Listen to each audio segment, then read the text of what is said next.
say tears for me, tears for me, tears for me. Oh, I never seen anybody do the things you do before. They say tears for me, tears for me, tears for me. Oh, Bon matin sur France 3 Bretagne, bienvenue dans Vous êtes formidable. C'est un logo que vous avez certainement déjà aperçu lorsque vous faites vos courses. Coup de projecteur ce matin sur Bleu Blanc Cœur, le label du bien manger. Comment mieux nourrir nos animaux et créer un cercle vertueux pour l'homme mais aussi pour l'environnement. C'est toute la démarche initiée depuis plus de 22 ans et ça a commencé en Ille-et-Vilaine. D'abord avec l'histoire d'une rencontre que vous avez faite, Pierre Veil. Bonjour. Bonjour. Vous êtes ingénieur agronome de formation, fondateur de l'association Bleu Blanc Cœur. Vous nous raconterez les prémices et cette trajectoire formidable. Aujourd'hui, Bleu Blanc Cœur, c'est un réseau de 7000 producteurs convaincus. Vous en faites partie, Dominique Levrard, bonjour. Bonjour. Vous êtes éleveur de volailles et de bovins à Saint-Denis-d'Orc et ambassadeur du label. Vous nous direz ce que ça a changé pour vous. Une démarche qui plaît aussi au-delà de la sphère agricole, puisque des restaurateurs ont rejoint l'aventure. À votre image, Jean-Marie Baudic, bonjour. Bonjour. Vous tenez le restaurant gastronomique Le Ciel de Rennes, aujourd'hui partenaire de Bleu Blanc Cœur. Et tout au long de l'émission, en duplex avec nous, professeur Ronan Thibault, bonjour. Bonjour à toutes et tous. Vous nous apporterez quelques conseils tout au long de cette émission. Bienvenue à tous les quatre. Bleu Blanc Cœur, 3 mots qui sont bien identifiés du grand public aujourd'hui. Cette histoire, elle a presque 30 ans. Tout a commencé par une simple observation, Pierre Veil. Alors, elle a commencé sous le logo, on écrit pour la terre, les animaux et les hommes. Ouais. Je verrai ça tout de suite. Et ça a commencé avec la terre, parce qu'en fait, je suis agronome de formation, et on a relancé la culture de plantes qu'on appelle des légumineuses, qui fournissent des protéines, comme le pois, le lupin, la févrole, et aussi la graine de lin, parce que dans notre région, à Fougères, il y avait du lin textile, et les paysans utilisaient la graine de lin pour la donner au bétail quand il n'y avait plus d'herbe. Et on s'est dit que ce n'était pas logique de produire chez nous que du blé et du maïs, et puis d'importer du soja des Amériques. Et on a essayé de produire ces graines-là chez nous. Et puis on a essayé de regarder ce que ça donnait dans l'alimentation des animaux, dans les auges d'abord, quand on remplaçait le soja par ces mélanges de graines avec de la févrole, du lupin et des graines de lin. Puis on s'est rendu compte que ça améliorait 2 choses. On l'a mesuré assez vite, la santé, la fertilité des vaches par exemple, la santé des animaux. Et puis aussi, je le raconterai peut-être plus tard, la qualité du beurre. Et puis de fil en aiguille, on est passé de la terre à l'auge, et puis de l'auge à l'assiette. Puis on a regardé si les animaux mangeaient mieux en lien avec le sol, si on pouvait mesurer un impact sur la santé de l'homme. Et c'est ce qu'on a fait un peu plus tard. Tout ça sur 30 ans. Ouais. Ça a commencé avec la terre et ça continue avec les hommes. Et au centre de cette démarche, il y a aussi un autre mot, oméga 3. C'est ce qui fait un peu toute la différence. Racontez-nous. Oméga 3, on va dire que c'est... si on demande à un pharmacien ce que c'est que les oméga 3, il va vous dire que c'est les gélules là-bas à gauche. Si on demande à un diététicien, il y a des chances qu'ils vous disent c'est ce qu'il y a dans le poisson. Et quand on est public, on se dit c'est quelque chose qui est bien pour la santé, mais on ne sait pas trop ce que c'est à chaque fois. Exactement. Alors on va essayer de vous expliquer sous le contrôle de Ronan Thibault. Oui. Mais en 2 mots, il y a eu un prix Nobel en 1982 qui a été attribué à des scientifiques qui avaient découvert la synthèse des prostaglandines. Et les prostaglandines, alors ça va parler aux endocrinologues et aux médecins. Un peu moins à nous. C'est des molécules qui sont dans notre corps, dans chaque cellule de notre corps, et qui régulent toutes les grandes fonctions de l'organisme. Des fonctions comme l'inflammation, la résistance aux infections, la lipogénèse, enfin les grandes fonctions. Il y en a qui fluidifient le sang, il y en a d'autres qui le rendent moins fluide, etc. Et ces prostaglandines, elles sont fabriquées tout au bout de la chaîne. Donc nous, on en a besoin pour notre santé à nous. Mais c'est fabriqué au tout départ par les végétaux et exclusivement par les végétaux. Dans l'herbe, il y a plein d'oméga 3, mais nous, on ne sait pas bien les utiliser, ceux-là. Et puis l'herbe, quand elle pousse, elle fait des graines, et puis il y en a un petit peu qui va dans les graines. Et puis il y a les animaux qui mangent les graines. Et puis quand c'est chez les animaux, il y a d'autres enzymes. Et les animaux fabriquent des oméga 3 utiles pour nous, qu'on va consommer et qui vont jouer avec un bon équilibre, parce qu'il y a des oméga 3 et des oméga 6. Mais enfin, en gros, l'équilibre dans les champs va jouer sur l'équilibre dans notre corps. Et nous, on est complètement dépendants des animaux, ça peut être des poissons, ça peut être des vaches, qui ont mangé de l'herbe ou qui ont mangé des algues, et qui vont nous transmettre ces oméga 3 qu'on ne consomme pas assez en France pour plein de raisons, liées à l'évolution de l'agriculture, essentiellement. Il n'y a que 2% des Français qui couvrent les besoins en acide alpha-linolénique, qui est le premier acide gras, oméga 3. Et donc quand on en rajoute, c'est bien. Ouais. C'est comme la vitamine C. Quand il n'y a pas de vitamine C, qu'on en rajoute, c'est bien. Mais si on en trouve dans l'orange ou le citron, c'est mieux.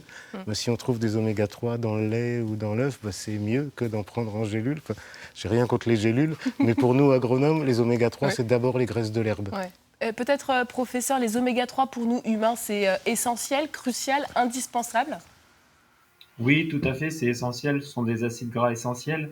Un des effets majeurs rapportés en santé humaine des oméga 3, c'est la protection cardiovasculaire, à la fois pour des personnes qui n'ont jamais fait de problèmes vasculaires ou cardiaques, comme un infarctus du myocarde, et également en prévention de la récidive pour des personnes qui en ont fait. Donc ça, c'est vraiment capital. Et puis, il y a des effets qui sont un petit peu moins établis. C'est des effets sur la freination de la carcinogénèse. Alors, on ne peut pas aller jusqu'à dire que les oméga 3 sont des anticancers, mais ils participent en tout cas à équilibrer notre système inflammatoire. Et par leur effet anti-inflammatoire, ils pourraient prévenir peut-être le cancer, certaines maladies inflammatoires, et peut-être aussi les troubles de mémoire chez les personnes plus âgées. Après avoir fait ce comptage, justement, Pierre Weil, entre ce que consomment les animaux, quel impact ça peut avoir sur nous, vous aviez envie de démontrer ça par des études cliniques. Qu'est-ce que vous êtes allé chercher? La première étude clinique qu'on a commencée en 1999, on avait montré qu'il y avait un impact sur la santé des vaches. Ouais, On avait montré qu'il y avait un impact sur la fertilité des truies, etc. Pour les raisons qu'a évoqué le professeur Ronan Thibault. Et moi, après, se dire finalement, si on change ce que mange l'animal, on change aussi la composition du lait, la composition des œufs, la composition des viandes, et peut-être que ça a un impact sur la composition du sang chez l'homme. Donc la première étude, c'était de prendre 2 groupes de volontaires sains, et on leur a demandé pendant 3 mois de manger la même chose. Le groupe essai, le groupe expérimental mangeait la même chose. Les seuls qui ne mangeaient pas pareil, c'était les vaches, les poules et les cochons. C'est-à-dire qu'on amenait aux gens des œufs, mais qui étaient pondus par des poules qui mangeaient du lin, et aux autres des poules qui mangeaient du soja. Et puis on faisait des prises de sang aux gens tous les 15 jours. Donc c'est les animaux qui faisaient la variable expérimentale. Et les gens mangeaient tous pareil, ils avaient tous le même Nutri-Score, ils avaient tous le même régime. Mais et au au bout de 15 résultat, jours, ça donne quoi? On a été nous-mêmes très surpris. On était l'investigateur principal, c'était un médecin de Lorient, Bernard Schmitt. La personne qui avait fait les mesures, c'était le professeur Legrand d'un labo INSERM ici à Rennes. Et on a tous été surpris parce qu'au bout de 15 jours, on avait changé vraiment du tout au tout la composition du sérum des gens. Et puis dans le sérum, on enlevait les globules rouges, puis on analysait les parois des globules rouges. Et on s'est rendu compte qu'on avait changé la composition des cellules du corps. Mais quand je dis qu'on les avait changées, ça changeait du tout au tout. C'est comme s'il y avait un groupe de gens qui ressemblaient au sang des Bretons et l'autre au sang des Crétois, en gros. Mais ce n'est pas les gens qui avaient fait le régime, c'était les vaches et les poules. C'est ça. Et c'est là qu'on a décidé de créer Bleu Blanc Cœur, parce qu'on s'est dit, là on tient vraiment un truc important en termes de santé publique, mais aussi en termes d'environnement, de santé animale, etc. On n'aurait pas pu juste faire l'étude, aller dans les congrès et arrêter. Il fallait faire quelque chose. Il y a vraiment des résultats empiriques, en tout cas, qui montrent de vrais résultats. Et vous allez vous concentrer assez vite sur le beurre. C'est ça, ce sera le premier produit que vous allez tester. Pourquoi? Parce que c'est... Il y avait une envie particulière ou parce que vous vouliez vous attaquer à un emblème de la région? Non, on n'avait pas spécialement... Bon, c'est la matière grasse la plus consommée des Français, quand même. La matière grasse laitière, c'est en moyenne 30 grammes par jour. Donc il y a le beurre, il y a le fromage, il y a les yaourts, etc. Il faut savoir qu'une vache, quand elle mange de l'herbe, elle mange des graisses, l'herbe est grasse. Mais dans les graisses, il y a ce qui fait la constitution des graisses, c'est ce qu'on appelle les acides gras. Dans l'herbe, il y a 10 acides gras différents. Dans le beurre, il y en a 400. C'est un enrichissement. La vache, elle transforme, elle rumine, elle fabrique des acides gras. Et en fonction de ce qu'elle mange, ces 400 acides gras, ils changent tous. Il y en a qui passent du simple au double, etc. Et donc, passer par le beurre pour améliorer l'alimentation des gens, passer du sang breton au sang crétois, rien qu'en changeant l'alimentation des vaches, et pas du tout au tout, en mettant les vaches à l'herbe, c'est rien d'extraordinaire. Et là, ça semblait intéressant. Ça vous fait sourire en tout cas. Oui, et puis en plus de ça, il y avait autre chose, c'est une rencontre que je raconterai peut-être plus tard avec un éleveur qui s'appelle Jean-Pierre Pasquet, qui est coprésident de l'association avec moi maintenant. Et lui, il fabriquait du beurre. Et le beurre de printemps, quand les vaches mangent de l'herbe et qu'il y a des oméga 3 dans l'eau, ce beurre, il est tendre pour tout un tas de raisons biochimiques. Il était meilleur que dans d'autres saisons. Et l'hiver, les mêmes vaches, elles font un beurre qui est plus blanc, plus dur. On le voit quand on achète du beurre. Et lui, quand ces vaches sont mises l'hiver à manger du lin, donc le lin, que cette graine qui a les mêmes graisses que dans l'herbe, elle dit « Oh, c'est marrant, le beurre, il est plus tendre, il est comme au printemps. » Et les vaches, en plus, elles sont en forme. Donc il y avait un côté santé animale, un côté santé humaine, puis un côté plaisir, parce qu'entre nous, c'est quand même plus facile. Et puis il y a la santé de la biscotte, parce que quand tu mets un beurre tartinable, tu la casses pas. Enfin, c'était plus agréable d'utiliser du beurre. On voit tous de quoi tendre. vous parlez. Alors vous le disiez, donc c'est en 2000 que vous avez créé l'association. Alors il y a vous avez fait ce constat-là. Après, il a fallu aller chercher des producteurs. Comment on approche des producteurs avec cette idée? Mais je crois que il y a une demande. Je pense que Jean-Pierre, là, mon coprésident, il explique très bien que quand il s'est installé comme agriculteur, il avait fait on doit faire une étude d'installation. Et le titre, c'était observer, comprendre, agir. Et quand on observe la nature, qu'on essaye de la comprendre, on essaye d'agir. Et je pense que tout paysan qui s'installe comme paysan, il nourrit le monde, il nourrit des gens. Je ne sais pas combien de personnes tu nourris, Dominique, avec tes poulets, mais beaucoup. Et tu ne peux pas dire mon métier s'arrête à la porte de la ferme. Ouais. Et je pense qu'il y a... Moi, quand je me suis lancé dans des études agricoles, je rêvais d'être paysan pour nourrir le monde. Je ne suis pas devenu paysan, mais on a tous cette envie-là. Puis quitte à nourrir le monde, autant le nourrir bien. Et je pense qu'on parle aux gens. Et on n'a pas créé un signe de qualité qui disait aux gens tu fais mal, je vais t'expliquer, moi, de Paris, comment tu fais bien. On a créé les cahiers de production, les spécifications avec eux, avec un but, mieux produire. Mais mieux produire de façon analysable. On a fait 5 autres études cliniques, on en a 2 en cours. Montrer les résultats sur la santé de l'homme de ce qu'on fait, c'est génial. Enfin, c'est plus à toi de le dire qu'à moi. Oui, mais... peut-être Dominique Levrard, vous, quelle a été l'histoire de votre rencontre avec ce label? Ça a commencé par des questions techniques, des échanges techniques pour le côté élevage. C'était la partie animale qui nous intéressait, l'alimentation de la partie animale, donc était avec les sources de produits végétaux, comme évoquait Pierre tout à l'heure. Donc on commence effectivement dans les champs. Et ça a commencé comme ça, donc avec de l'échange technique, et puis les questions, la question du beurre, les questions diverses et variées qui sont arrivées là. Ça m'intéressait parce que pouvoir retrouver du lien, ça a redonné du sens et du lien. Du lien parce que ça a donné les deux vont de pair, je trouve, parce que le sens avec les hommes, avec les échanges, et puis avec tout ce qu'on pouvait s'enrichir les uns des autres. Et on pouvait s'enrichir intellectuellement peut-être un petit peu du plaisir d'échanger, un peu comme ça, de simplement échanger, mais on s'enrichissait aussi ailleurs. Et ça donnait vraiment du sens. Est-ce qu'il y a une marche à suivre particulière justement pour intégrer ce label? La mesure, c'est très simple. En fait, l'obligation, c'est le résultat.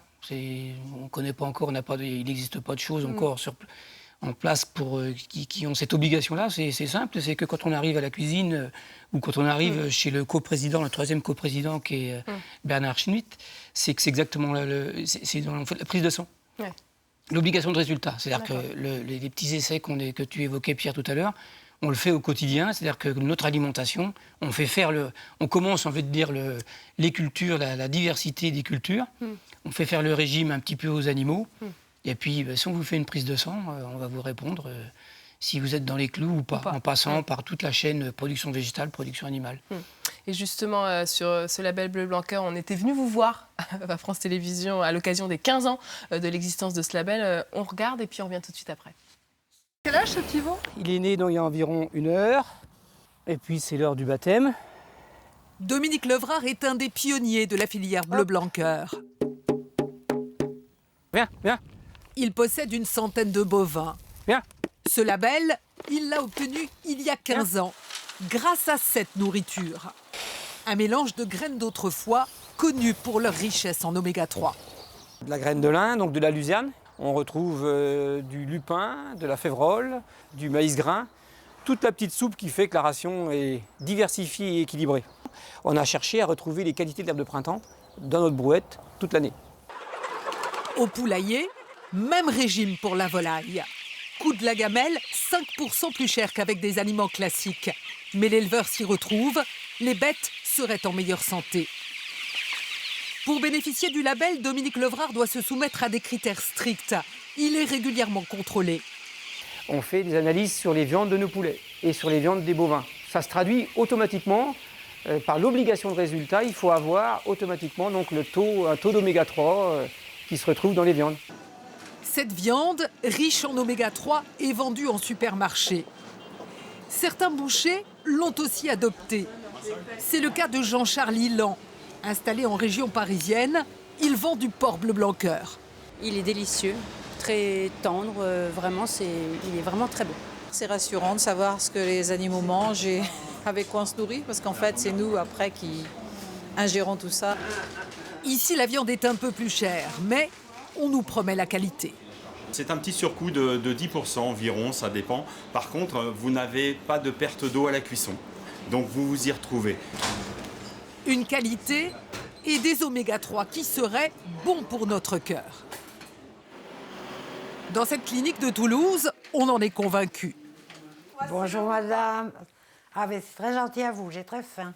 Ici, tous les patients sont nourris avec des produits bleu blanc cœur. Coût du repas 2,50 €, un peu plus cher qu'un repas habituel.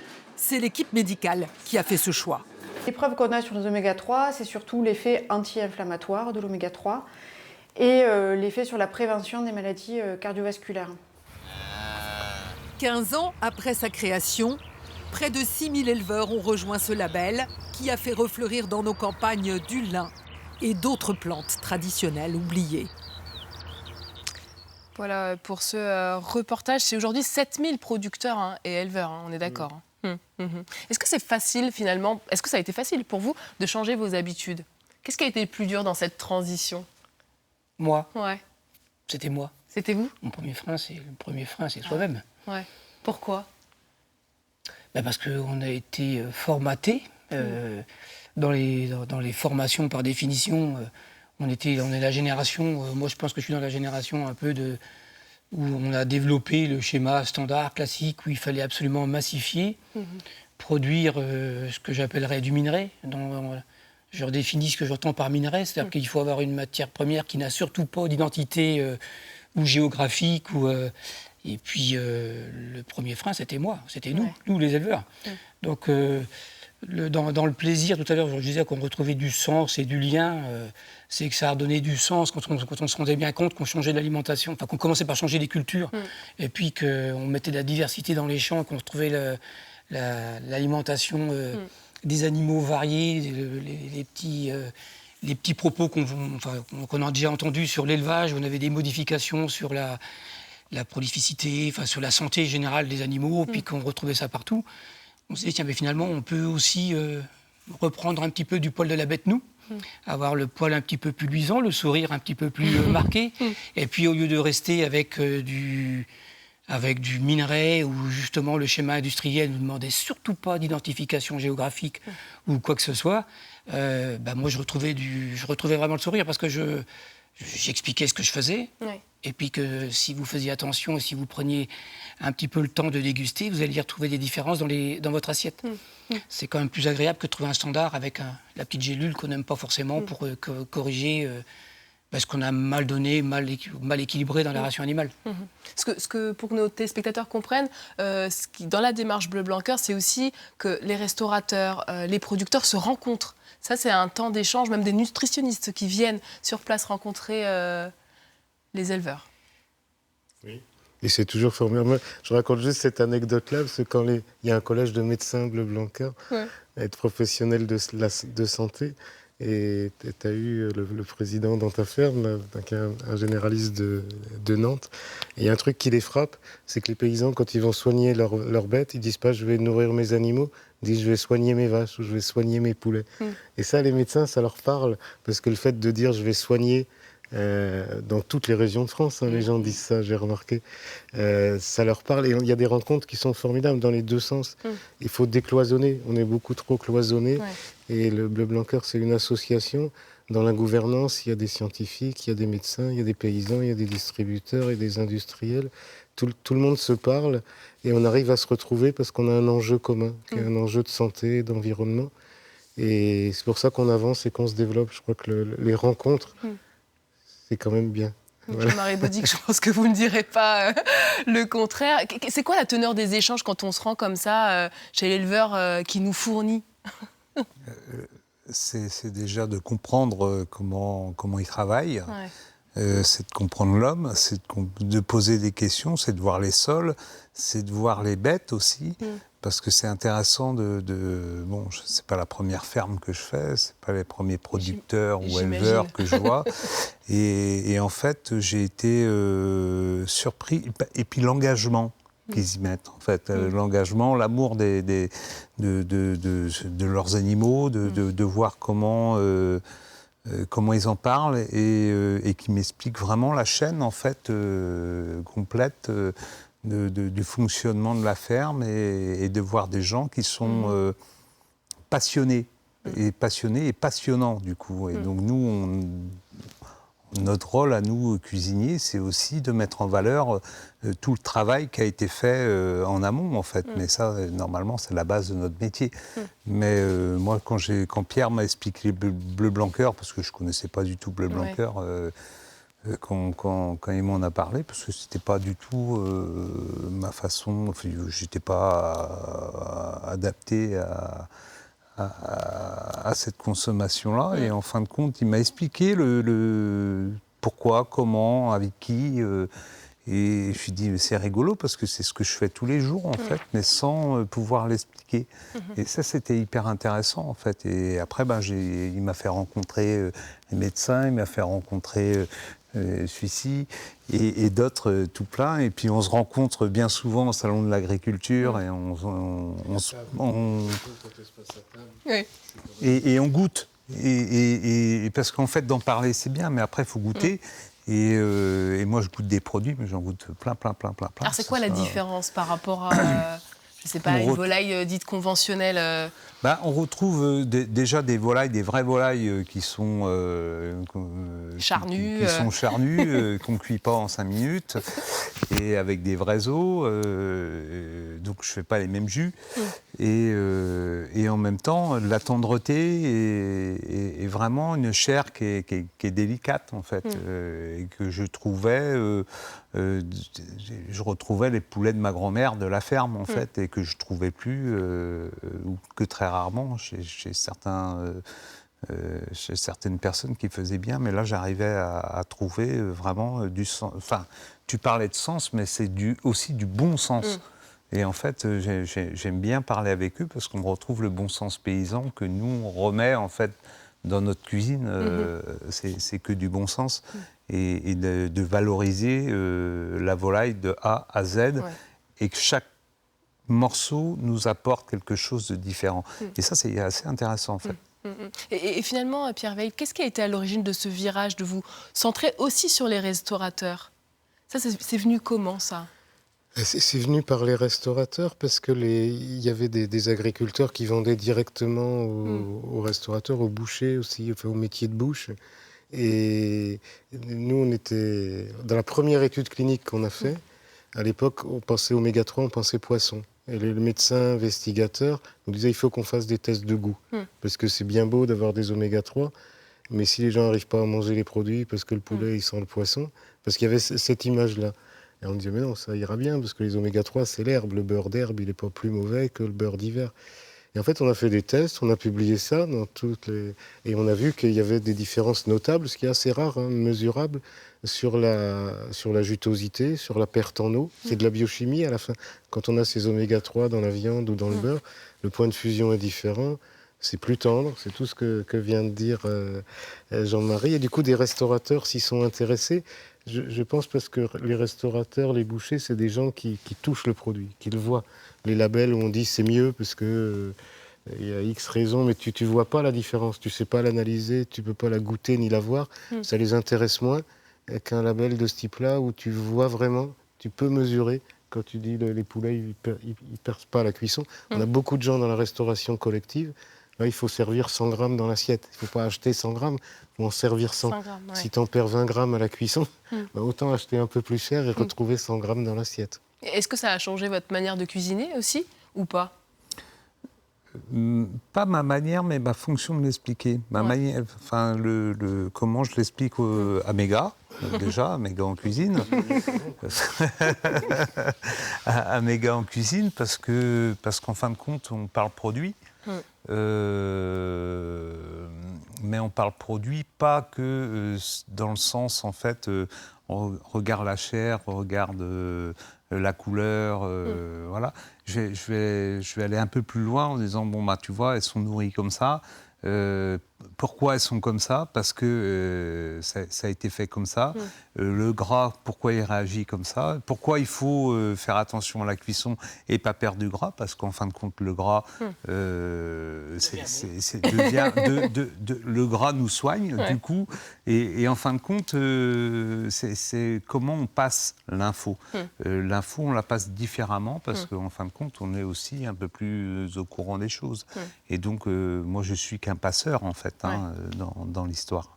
Et justement, c'était évoqué dans le reportage qu'on a vu tout à l'heure, il y a quand même un surcoût à cette démarche. Comment on intègre ça dans son modèle économique en tant qu'agriculteur? Parce que c'est un pari, en fait, avant même d'avoir les résultats.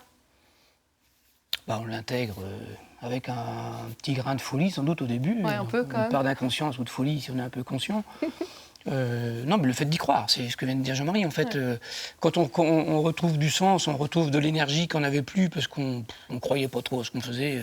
Quand on a massifié, qu'on a fait du produit lambda, qu'on a fait du minerai, et qu'on a un acheteur qui va acheter du minerai mais qui ne s'intéresse pas à ce que vous faites, il n'y a pas de lien, il n'y a pas de sens. Quand vous remettez du sens, du lien, et puis du sens des sensations, quand vous commencez à mettre un petit peu, le gars vous écoute un petit peu plus, il est un petit peu plus à l'écoute, un petit peu plus éveillé. Je compare toujours ça à la fraise des bois, moi. Si on vous offre, on vous amène un panier de grosses fraises, vous n'allez même pas prendre le temps de les déguster, les fraises. Vous allez avaler les fraises sans prendre le temps, sans les regarder. La fraise des bois, vous allez d'abord la chercher, puis une fois que vous allez la trouver, vous allez prendre le temps de... Ben moi, dans ma production, j'ai fait ça, en fait. Le jour où j'ai changé, je me suis mis à la vente directe et quitté le schéma qui ne me convenait pas et retrouver donc du sens parce qu'on avait fait de la mesure et qu'on savait de quoi on parlait, puis on était beaucoup plus à l'aise. C'était étayé, ça tenait le pavé. C'était une idée empirique, mais qui n'a pas fini là-dedans, qui a été mesurée et puis validée. Et puis on fait ça tous les jours à l'association. On est super à l'aise avec ça. On n'a jamais connu ça en fait, ce genre de choses-là. De valider ça. Ben, on retrouve du plaisir tous ensemble à faire ça. Donc, puis le sentiment aussi d'être valorisé. Le prix devient... Je veux dire, c'est pas marginal dans le sens où on l'aborde pas de façon marginale, qui plus est en temps de crise. Mais on arrive avec l'énergie qu'on a retrouvée dans la tête, on arrive à l'expliquer. Et puis finalement, si on a des gens qui ont un peu la moelle en face, ça le fait. Pierre Vieille, vous voulez acheter quelque chose? Oui, je voulais ajouter quelque chose parce que la première étude clinique qu'on a faite, c'était des volontaires sains. La deuxième, c'était avec des patients diabétiques. La troisième, avec des volontaires obèses. Et c'était l'investigateur principal, là, le docteur Schmitt, nous disait, mais ça, Roland Thibault pourrait le commenter aussi, il dit surtout, devenez pas un signe de qualité élitiste. Parce que si on s'adresse à la prévention de maladies de type cardiovasculaire, obésité, diabète, les gens les plus exposés, ce n'est pas les gens les plus riches, et ce n'est pas les gens les plus conscientisés. Donc on veut s'adresser à tout le monde, et l'aspect économique, on le traite bien sûr dans l'association, dans la gouvernance. On essaye d'éviter des contraintes qui coûtent très cher, qui font plaisir, vu de Paris, dans les salons, mais qui amènent rien de concret aux mangeurs, aux consommateurs en bout de chaîne, mais qui coûtent très cher. On ne veut pas que l'alimentation soit une alimentation à deux vitesses. On veut que la qualité soit le plus possible accessible à tous. Et quand on parle de bénéfices santé pour les animaux, ou de bénéfices santé pour les sols, le premier bénéficiaire, c'est aussi d'avoir des récoltes. On ne peut pas avoir un sol sain si on n'a pas de plantes sur le sol. On ne peut pas avoir des animaux qui ne fécondent pas si on fait du lait. Il faut des vaches qui fassent un veau pour qu'il y ait du lait. Donc il faut qu'il y ait des bénéfices. Cette notion de bénéfice tout en amont, elle permet de maîtriser le coût. Et quand on fixe les cahiers des charges et les règles, comme dit Dominique, c'est d'abord de l'obligation de résultat. Nous, on dit toujours surcoût minimum, impact maximum. Impact santé, impact climat aussi. n'a pas eu le temps d'en parler, mais si on veut des impacts en matière de santé, il faut s'adresser au plus grand nombre. Et du coup, on fait très attention au coût pour que ce ne soit pas prohibitif. Et justement, vous parliez des études cliniques. Professeur Ronan Thibault, je me tourne vers vous. Vous continuez à mener des études. Vous avez coordonné dernièrement une étude sur les femmes enceintes, dans le cadre de l'allaitement notamment. Oui, exactement. L'idée, c'est que d'autres sous-populations de sujets pourraient bénéficier de l'alimentation bleu-blanc-cœur. Là, on a parlé des patients diabétiques, obèses, mais il y a également les femmes enceintes qui pourraient effectivement bénéficier de l'alimentation bleu-blanc-cœur. L'idée, c'est de voir si en donnant à ces femmes une alimentation bleu-blanc-cœur, donc à partir du 7e mois de grossesse, c'est une étude qui vient de se terminer, qui a été menée au CHU de Rennes en lien avec notre institut de recherche Numécan et en lien avec l'université de Rennes, où on a voulu voir si des femmes enceintes qui consommaient bleu-blanc-cœur pendant les 2 derniers mois de leur grossesse et puis également au-delà, après leur accouchement, on pouvait enrichir la teneur en lait maternel en oméga 3. Donc les résultats seront disponibles en 2023 et l'idée c'est de se dire que si les femmes enceintes et allaitantes ont une teneur en lait plus riche en oméga 3, enfin enceintes puis allaitantes, ça pourrait profiter aussi à la santé de l'enfant. Puisqu'on sait que les acides gras polyinsaturés oméga 3 pourraient aussi avoir un bénéfice en termes de développement cognitif notamment. Et ça c'est une autre étape pour le futur des recherches. Et puis il y a une autre étude aussi que vous allez entamer incessamment sous peu, c'est celle qui cible aujourd'hui les personnes âgées. Tout à fait. Donc on a décidé aussi de mener une grande étude d'envergure en lien avec le service de gériatrie du CHU de Rennes, le professeur Dominique Somme, pour voir si en EHPAD, donc chez des personnes âgées très très dépendantes, améliorer la qualité de l'alimentation qu'elles reçoivent via la filière bleu-blanc-cœur pouvait avoir un impact pour ralentir leur perte d'indépendance. Parce que c'est des personnes qui vont rapidement, qui sont dépendantes déjà et qui vont encore perdre de l'indépendance pendant leur séjour. Et on pense que mieux nourries, ces personnes pourraient ralentir leur perte d'indépendance. Et il y a toute une série de tests que nous allons associer en termes de qualité de vie, en termes de dénutrition aussi. Vous savez qu'il y a eu récemment la Semaine nationale de la dénutrition. La dénutrition est très fréquente chez les personnes âgées. Et donc, il est important de voir si une alimentation qualitative permet aussi d'éviter qu'elles se dénutrissent, tout en conservant le plaisir alimentaire, parce que c'est ça aussi la clé des résultats de ces études. Ces études cliniques, elles sont importantes. Comment on communique là-dessus? On n'a pas le droit. Non, vous n'avez pas le droit? On n'a pas le droit. On n'a pas le droit d'en parler sur notre site. On en parle dans les congrès scientifiques, on en parle aux médecins, mais on n'a pas le droit d'en parler aux consommateurs. C'est comme ça. C'est réservé aux médicaments. Enfin, c'est assez difficile de communiquer là-dessus. On essaye d'en parler, on compte sur vous, mais on va pas. Et puis aussi, quand les gens achètent un produit, ils n'achètent pas un médicament. Une époque, on parlait des alicaments, c'est un mot horrible, où tu te nourris, où tu te soignes. Alors, on peut soigner les gens par la prévention, mais on ne les guérit pas en mangeant du beurre ou du pain. Donc on essaye de communiquer simplement. On a besoin de toutes ces données-là pour nous, pour convaincre les scientifiques, les médecins, les prescripteurs. Mais nous, ce qu'on dit, puis là j'ai des gens pour le dire, c'est bon. Parce que ce qu'on a dit sur le goût, nos produits sont bons, c'est pour ça que les gens en achètent. Ils sont bons parce qu'ils sont bien produits. Ça, c'est Dominique qui le dit et qui le sait. Et en plus, c'est vrai. Ça, c'est Ronan qui peut en témoigner, parce qu'on fait tout ce qu'il faut en matière de fonds scientifiques. On a publié... Moi, j'ai eu la chance de soutenir une thèse au mois de mai. Mon directeur de thèse, c'était Ronan Thibault. Et le titre, c'était « La santé des animaux et des écosystèmes profite à la santé de l'homme ». Ça, c'est de la science. Mais évidemment, on ne peut pas raconter une thèse de 300 pages sur une boîte d'œufs. Donc, c'est bon, parce que c'est bien produit, et c'est vrai. Voilà et justement, aujourd'hui, bleu-blanc-cœur, dans vos produits, c'est quelle proportion? Est-ce qu'on est 100% ou il y a encore des choses où c'est compliqué? Jean-Marie Baudic. Il y a, au sein du restaurant, il y a beaucoup de choses quand même. Tout ce que je peux déjà encarner. Alors, qu'est-ce que j'appelle encarner?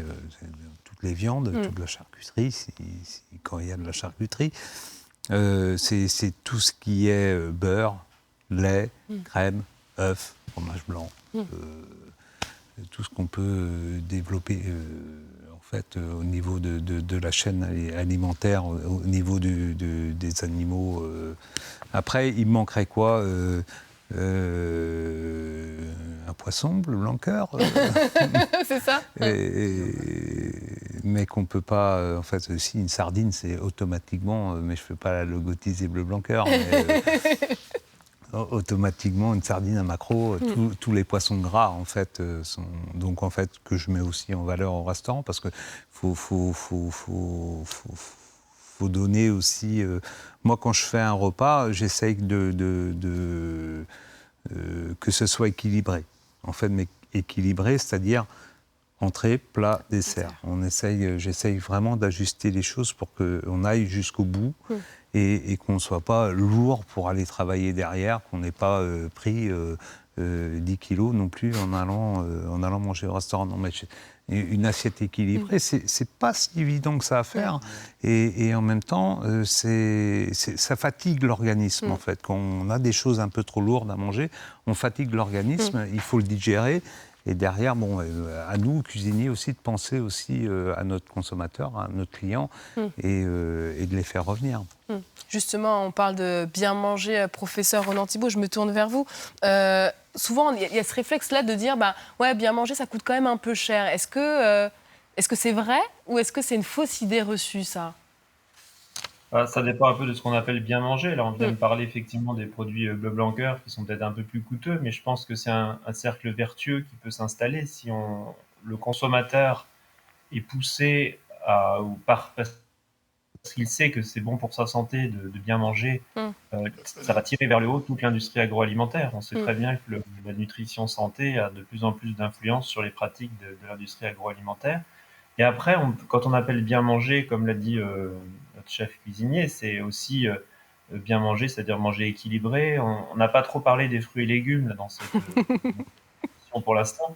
Effectivement, c'est un équilibre global. Vous avez les aliments bleu blanc cœur d'un côté, il y a les protéines animales, les protéines végétales, les fruits et légumes. Et maintenant, on peut trouver des fruits et légumes en proximité dans certains supermarchés qui sont pas trop chers. Donc, c'est oui et non. Et je pense qu'aussi, nous, on essaie de beaucoup communiquer auprès des consommateurs pour que ils aient quand même une notion que bien manger, c'est important.